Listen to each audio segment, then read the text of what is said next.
आणि यानंतर आत्ताच्या क्षणाची एक सगळ्यात मोठी बातमी आपण पाहणार आहोत ती म्हणजे उपमुख्यमंत्री देवेंद्र फडणवीस यांच्या मंत्रालयातल्या कार्यालयाच्या तोडफोडीचा प्रयत्न झालाय। अज्ञात महिलेकडून कार्यालयाची मोडतोड करण्यात आलेली आहे। अज्ञात महिलेने देवेंद्र फडणवीस यांच्या कार्यालयातील नावाची मोडतोड करत जोरदार घोषणाबाजी केलेली आहे। ही महिला मंत्रालयाचा पास न काढता सचिव गेटने मंत्रालयात दाखल झालेली होती, त्यामुळे या महिलेचा शोध आता पोलीस घेत आहेत। या संदर्भात पोलीस आयुक्तांनी अत्यंत गंभीर दखल घेतलेली आहे। या महिलेचा सध्या पोलीस शोध घेत आहेत। उपमुख्यमंत्री फडणवीसांच्या मंत्रालयातील कार्यालयाच्या तोडफोडीचा प्रयत्न एका अज्ञात महिलेने केलेला आहे। या आत्ताच्या घडीची महत्त्वाची मोठी बातमी आपण सध्या पाहतो आहोत। फडणवीसांच्या मंत्रालयातल्या कार्यालयाची तोडफोड करण्याचा प्रयत्न झालाय। एका अज्ञात महिलेने कार्यालयाची मोडतोड करण्याचा प्रयत्न केलाय।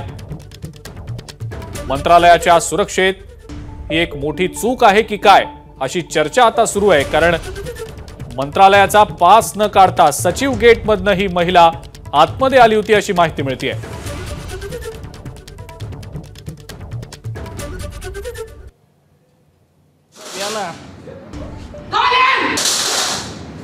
तोडफोडीची ही दृश्य आपण सध्या आपल्या स्क्रीनवर पाहतो आहोत। ही महिला नेमकी कोण आहे, तिने हे सगळं नेमकं का केलं हे अद्याप समजू शकलेलं नाही।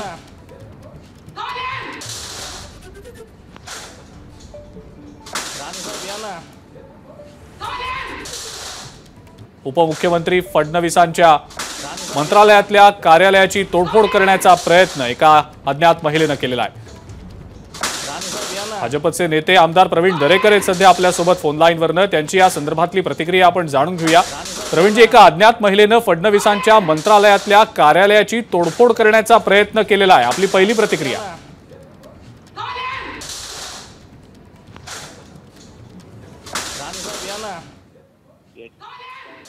निश्चितच चौकशी सरकार म्हणून केली जाईल, कारण अलीकडच्या काळामध्ये देवेंद्र फडणवीस साहेब यांना त्या ठिकाणी राजकीय दृष्ट्या आपल्याला कोंडीत पकडता येत नाही, त्याच्यामुळे अशा प्रकारचं त्यांना वेगवेगळ्या पद्धतीनं टार्गेट करण्याचा प्रयत्न सुरू आहे।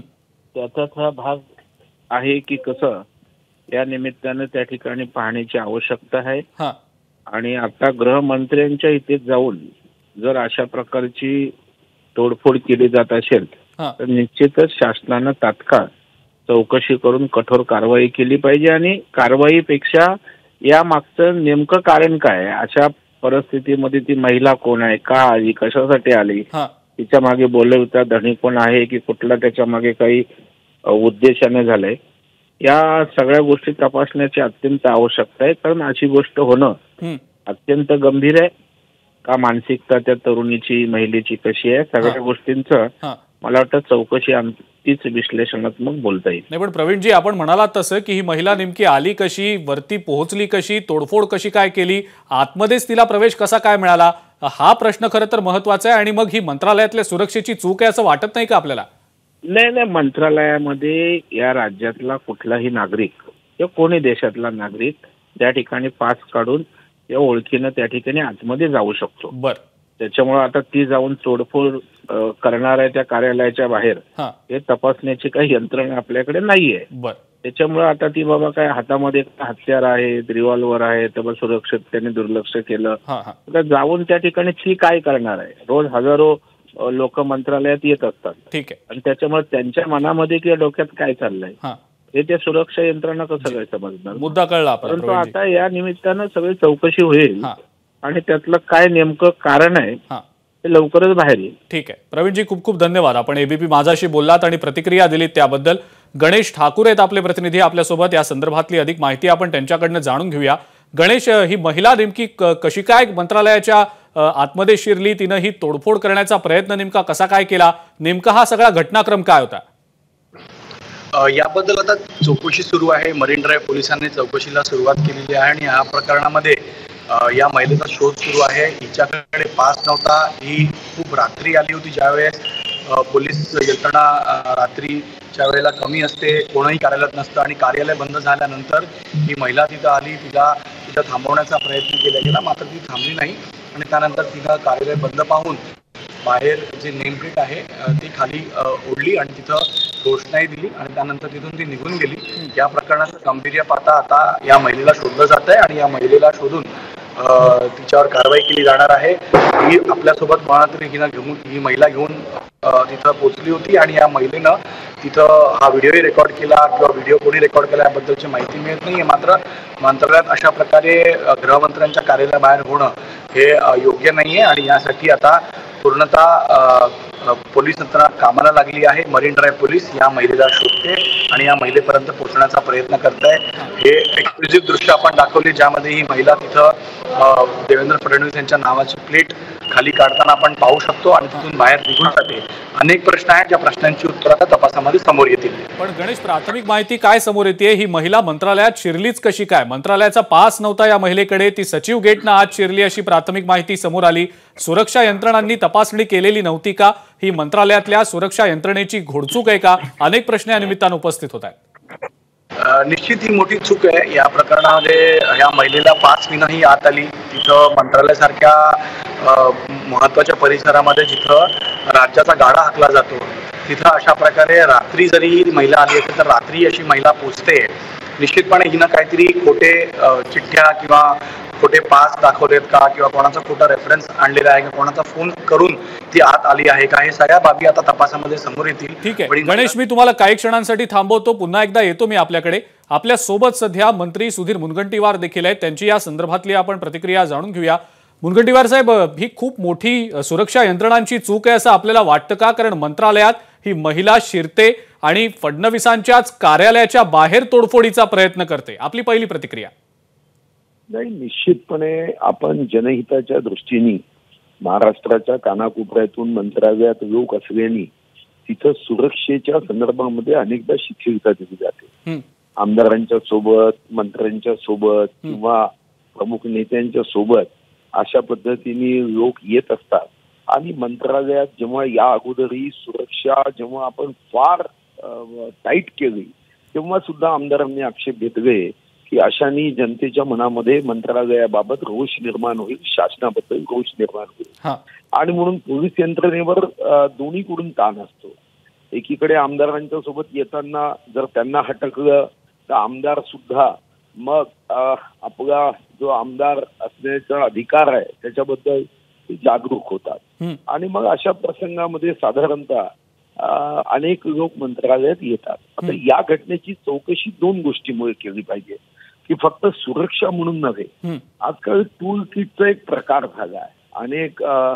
अनेक अशा एजन्सी असतात की अशा पद्धतीने एखादी कृती घडवायची, मग त्याचा व्हिडिओ काढायचा, तो व्हायरल करायचा, त्याच्यावर मग फॅब्रिकेटेड कॉमेंट करायचे, मग देवेंद्रजी किंवा सरकारबद्दल रोष निर्माण होईल अशा पद्धतीने वातावरण करायचं की आता एक नवीन टूलकिट जगात सुरू झाली आहे आणि आता ती जगामधली ही निवडणुकीत वापरण्यात येणारी टूलकिट कदाचित आपल्या इकडे वापरण्याची शक्यता नाकारता येत नाही.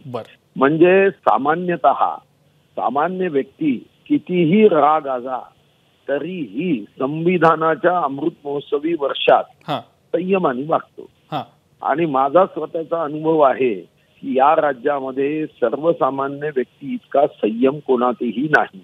त्याच्या संयमाला सलाम केला पाहिजे आणि म्हणून अशी घटना होण्याच्या मागची कारण काय, या सर्वांची चौकशी केल्यावरच लक्षात येईल.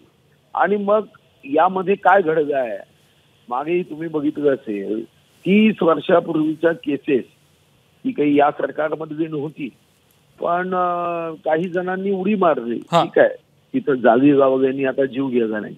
तेव्हा ती जागी सुद्धा जेव्हा पृथ्वीराज चव्हाण साहेब मुख्यमंत्री होते तेव्हा घटना झाल्या म्हणून ती जागी गावण्यात आली. नाही पण मुनगंटीवार साहेब, या कुठल्या तरी एकंदरीत मुद्द्यावरनं कदाचित विरोधक आणखीनच तुमच्यावर टीका करतील की काय, असं एकंदरीत होऊ शकतं येत्या काळात, अशी चर्चा देखील होऊ शकते. आपल्या सोबत सध्या सुषमा अंधारे देखील आहेत, त्यांची या संदर्भातली प्रतिक्रिया आपण जाणून घेऊया. सुषमाताई, देवेंद्र फडणवीसांच्या कार्यालयाचीच तोडफोड करण्याचा प्रयत्न होतो, थेट मंत्रालयापर्यंत अज्ञात महिला तिथं पोहोचते। मंत्रालयाच्या सुरक्षा यंत्रणांची चूक आहे की काय असा तर प्रश्न उपस्थित होतोच आहे, पण तोडफोडीचा प्रयत्न होतोय, आणखी गंभीर प्रकार। आपली पहिली प्रतिक्रिया। सुधीर भाऊंची प्रतिक्रिया काही मी पूर्ण ऐकली नाही, पण साधारण 2 तासांपूर्वी मी देवेंद्रजींचं ट्विट बघितलं होतं आणि त्यात ते असं म्हणत होते की मी काही जुन्या काळातला अभिमन्यू नाहीये, मी नव्या युगाचा अभिमन्यू आहे आणि मी चक्रव्यूह भेदणार आहे। आता जी तुम्ही घटना सांगताय ती घटना अत्यंत गंभीर घटना आहे। राज्याचे राजकारण बाजूला राहिलं, विरोधक म्हणून सुद्धा भूमिका बाजूला राहिली, पण या राज्याची एक जबाबदार नागरिक म्हणून विचार करता जर राज्याच्या उपमुख्यमंत्र्यांच्याच कार्यालयाच्या बाहेर अशा पद्धतीने तोडफोड होत असेल, उपमुख्यमंत्री आणि विशेषतः गृहमंत्री यांच्या सुरक्षेच्या संबंधाने इतकी मोठी हेळसांड होत असेल, तर सरकार म्हणून आपण काय करतोय? ही राज्यासाठी पण लाजिरवाणी बाब आहे ना, की ही चुकीची घटना आहे, असं होता कामा नये। परंतु चक्रव्यूह कुणी आखलाय? फडणवीस साहेबांनी विचार करावा की चक्रव्यूह तुमच्या जवळच्यांनीच आखलाय का, तुमच्या सोबत मित्र म्हणवणाऱ्यांनी चक्रव्यूह आखलाय का? आणि हा चक्रव्यूह भेदणं तुम्हाला आता किती शक्य होईल, हा खरा चिंतनाचा विषय खरा। नाही, आपण याचं उत्तर घेऊया सुषमाताई। मुनगंटीवार साहेब आहेत आपल्या सोबत। मुनगंटीवार साहेब, आपलं काय उत्तर यावर? नाही, चक्रव्यूह हे आपण काही युद्धातला चक्रव्यूह असा अर्थाने घेत नाही। आपण साधारणतः जो टूल किटचा नरेटिव्हचा जो उपयोग होतो आता या आधुनिक काळामध्ये, आपण जसं बघितलं की काही विषयांवर आपण तेलावरचा आयात कर वाढवला, ज्यातून सोयाबीनचा भाव वाढेल असं होतं, पण नरेटिव्ह काय सेट केलं की आता तेलाचे भाव वाढतील, आणि म्हणून या संदर्भामध्ये असे 100 विषय आहेत। असे नरेटिव्ह जे सेट करून चक्रव्यूह केलं जातं त्याला मी भेदून पुरून उरेल हा त्याचा मतीचा अर्थ आहे। आता कोणी धनुष्यबाण घेऊन आणि असे लोकांचा चक्रव्यूह उभा राहणार नाहीये। देवेंद्रजींनी त्या नरेटिव्ह सेट करण्यामध्ये त्याला आम्ही भेद देऊ हा त्याचा अर्थ आहे, एवढा पुरता मर्यादित। आता दुसरी गोष्ट की पोलिसांची यंत्रणा, देवेंद्रजीच्या कार्यालयामध्ये ही घटना जेव्हा झाली तेव्हा सुरक्षा कवच कुठं होतं याची चौकशी होईलच, हे खरं आहे।